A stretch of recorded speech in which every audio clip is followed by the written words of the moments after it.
In this video, we will learn about the long tail of keywords. This is a diagram that represents conceptually what is the long tail of keywords. It has two axes. The vertical axis has monthly search volume, and on the horizontal axis, we plot keywords.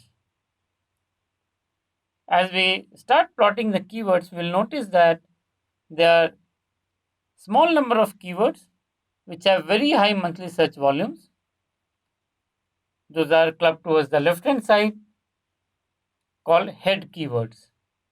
As we move towards the right on this chart, we'll encounter another set of keywords which have lower search volume than head keywords. The number of such keywords is more than head keywords, and the competition is slightly lower than that for head keywords because the volume is slightly lower. As we start moving towards the extreme right of this chart, we encounter a long list of keywords which have very small individual monthly search volumes. Because the search volume is low, the competition also is low for these keywords. But there are large number of such keywords. So individually their search volume is low, but if you add up the total search volume for this long number of keywords, it becomes a very significant part of the total search traffic. So this long list of keywords, if you look at this chart, this long list of keywords looks like a long tail, and that is why it is called the long tail of keywords. There are many of them. Individually, monthly search volume for each of them is low, but collectively, they represent a big chunk. In more cases, is going to be 50% of the total search traffic on the topic. And they're cheaper to advertise on Google AdWords, and it's easier to rank for these keywords normally using SEO. The long tail includes vast majority of keywords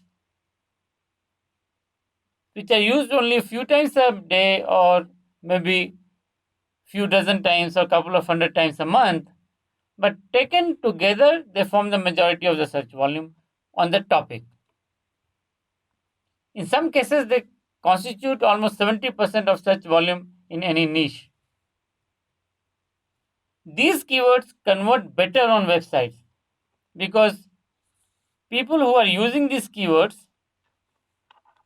do that much later in the buying or conversion cycle, and these keywords express a very specific, well articulated need on the part of the user, and therefore if you rank for those keywords and you can specifically satisfy the need expressed in those keywords, then it is very likely that the person searching with that keyword is going to buy or engage with your website. Let us look at an example. Let us say a software company wants to generate leads from its website and it wants to know which are the good long tail keywords for it to target. Can you think of some? There are many keywords the company can rank for. It can rank for software development, software outsourcing, software development outsourcing. These are all keywords which are relevant to the business of the company.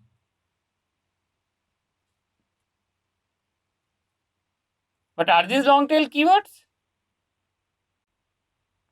As you can see, there is 2 or 3 word keywords, and the search volume for these are going to be high. So these are head or body keywords, not long tail keywords. Every IT services company is going to be competing for these keywords. So these are also going to be high competition keywords. Are these long tail keywords? No. Let us look at some more. Software outsourcing for healthcare startups. Is that a long tail keyword? It's a very long. First of all, the keyword itself is pretty long, which means also that the search volume is going to be much lower. Also, it is a very specific keyword focusing on healthcare startups. So, it's a very specific keyword, and therefore, it is likely to be a long tail keyword. Software outsourcing company in India. This one is also a long keyword, but it is not as specific as the first one. And over a period of time, this keyword has moved from being a long tail keyword to a body keyword. There's a lot of competition for this keyword also. So while it may be relevant for the company, it is not really a long tail keyword in today's scenario. Software development company for Java applications. This one is very specific. So it is a long tail keyword. .NET software development companies in India. Now you compare second and the fourth one. They both talk about software company in India, but the fourth one is a lot more specific about only .NET software development companies. So this is a long tail keyword. Let us see how you can use long tail keywords in SEO. Till a few years ago, if you wanted to target long tail keywords, all you had to do was publish 200, 300 word blog targeting that keyword and you would start ranking for it.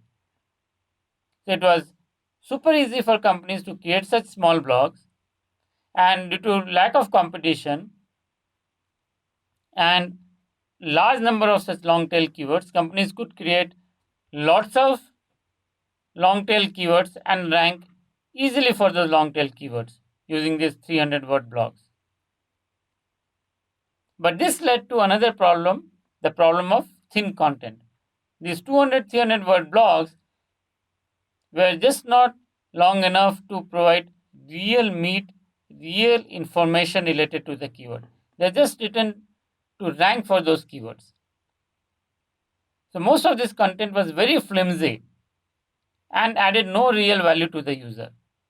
Because of this, Google came up with the Panda update that targeted sites with thin content, targeting long tail keywords. And now you cannot target and you should not target long tail keywords using short blogs or thin content.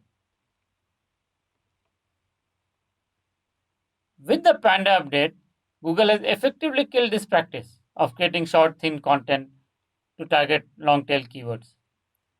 So now you need to target these keywords using longer articles or blogs. So you target maybe a body keyword in your blog and then sprinkle couple of long tail keywords in that article.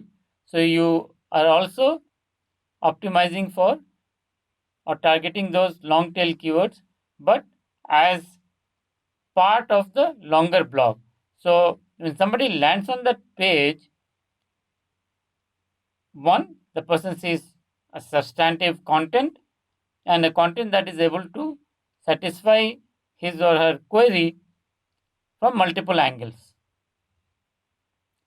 So today, if you want to rank for long tail keywords, you're better off creating a blog that targets not just one long tail keyword but targets a body keyword and then along with that some long tail keywords. So the best way to do that is to weave the long tail keywords in the content in a way that appears natural and does not destroy blog's value also. So you need to look at body keywords and long tail keywords that go together well so you can create a very interesting and tightly written blog that addresses both the body and the long tail keyword.